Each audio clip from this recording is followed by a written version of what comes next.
যখন থেকে বুঝে যাবে বড় বড় মেসেজগুলো থেকে প্রিয় মানুষটাকে অনুভূতি পাঠানো বৃথা, তখন থেকেই ছোট ছোট মেসেজ লিখে পাঠাতে শুরু করো।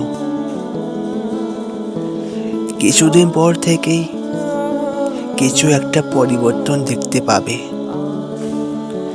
পরিবর্তন হবেই। যতটা দূরে ছিল মনে হবে আরো বেশি দূরে সরে গেছে, দেখতে পাবেন।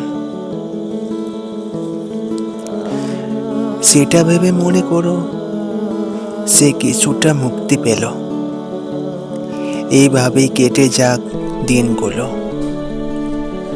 পরিবর্তন যেখান থেকেই শুরু হয়েছিল সেখানে পরিবর্তন এবার মুক্তি পেল। হ্যালো ফ্রেন্ডস, আমি ছিলাম এতক্ষণ আপনার সাথে নব। ভিডিওটি যদি ভালো লাগে থাকে তো অবশ্যই চ্যানেলটিকে সাবস্ক্রাইব করে দিয়ে একটি সুন্দর কমেন্ট করে দেবেন এবং আপনার পছন্দের মানুষটিকে ভিডিওটি অবশ্যই ট্যাগ করে দেবেন। Thank you for watching my videos.